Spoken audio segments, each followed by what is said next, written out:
Of course, at 8:29, this might be a good idea for us to maybe lighten it up a little bit, don't you think? Yeah, and I've got a story joke. Stay with me on this one. This I love story jokes. I don't do too many of these, but this one is one we're telling. A farmer named Clyde. That's it. Anyway, no, I'm sorry. Let's just begin. A farmer named Clyde had a tractor accident. In court, the trucking company's fancy hotshot lawyer was questioning Clyde. Didn't you say at the scene of the accident, "I'm fine," asked the lawyer. Clyde responded, "Well, I tell you what happened. I had just unloaded my favorite cow, Bessie, and he said, I didn't ask for any of those details," the lawyer interrupted. "Just answer the question, please. Did you or did you not say at the scene of the accident that I'm fine?" Clyde said, "Well, I had just got Bessie into the trailer behind the tractor and I was driving down the road." The lawyer interrupted again and said, "Your Honor, I'm trying to establish the fact that at the scene of the accident, this man told the highway patrolman on the scene that he was just fine. Now, several weeks after the accident, he's trying to sue my client. I believe he's a fraud. Please tell him to simply answer the question." By this time, the judge was fairly interested in Clyde's answer and said to the lawyer, "I'd like to hear what he has to say about his favorite cow, Bessie." Clyde thanked the judge and proceeded.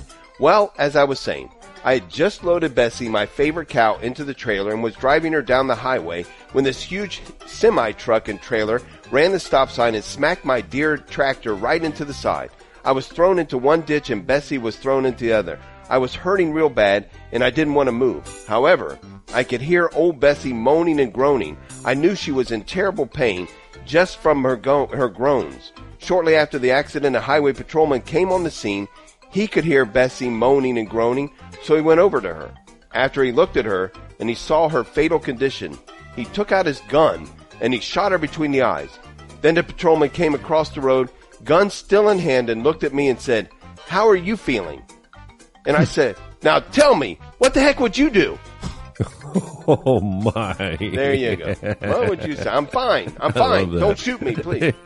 All right, there you go. There's the story joke. That's a good one. You know, a lot of women complain their husbands never listen to them.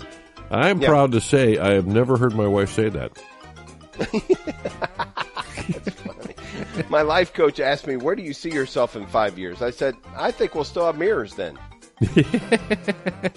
My wife was going through her wardrobe and says, "Look at this, it still fits me after 25 years. I responded, "Honey, it's a scarf." That's funny. Albert Einstein, he was a genius, right? But his brother Frank was a real monster. Oh, Frank Einstein. Frankenstein. Sorry, yeah. Two men were talking. One of them said, "My girlfriend set fire to all of her outstanding bills." The other man asked, "What's her name again?" The man replied, "Bernadette." Bernadette. Yeah, that's it. You know, speaking of money, banks should do a better job of keeping their ATMs filled. This is the fifth one I've been to that said insufficient funds. There you go. Now, here you go. I've got two. I just have two left, and they're both funny, and I usually save the funniest one for last, and I have to say on this one it's a tie. I gave up my seat to a blind person in the bus. This is not, and once you hear the whole thing, it won't sound as insensitive as it sounds right now. I gave up my seat to a blind person in the bus. That's how I lost my job as a bus driver. I like that one. Yeah, okay. You know, today is National Senior Citizens Day. Yeah.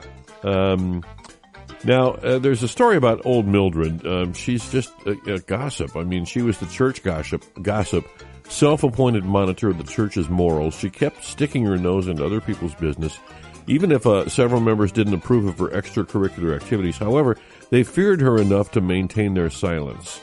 Once, she accused a new member, Frank, of being an alcoholic after she saw his old pickup parked in front of the town's only bar for one afternoon. She emphatically told Frank and a lot of others, since she was the gossip, that everyone seeing it there would know what he was doing. Well, Frank was a man of few words. He stared at her for a moment and just turned and walked away. He didn't explain, defend, or deny. He said nothing and just went away.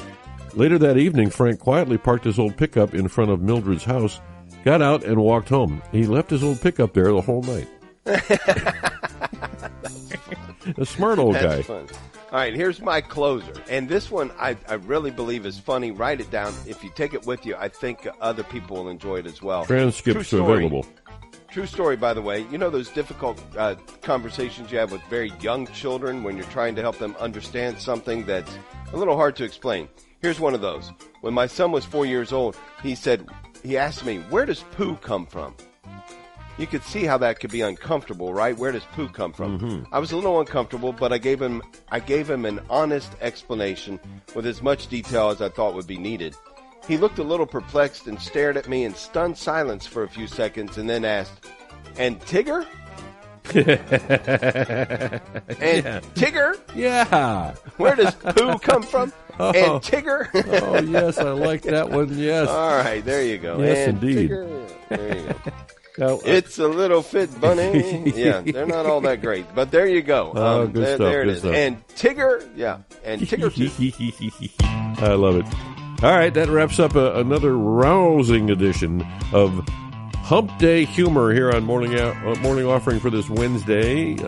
Dave, some good ones today. Yeah, I'd have to say for me, just a reminder that we went 0 for 4, and who said that earlier? And I think I'm following the trend.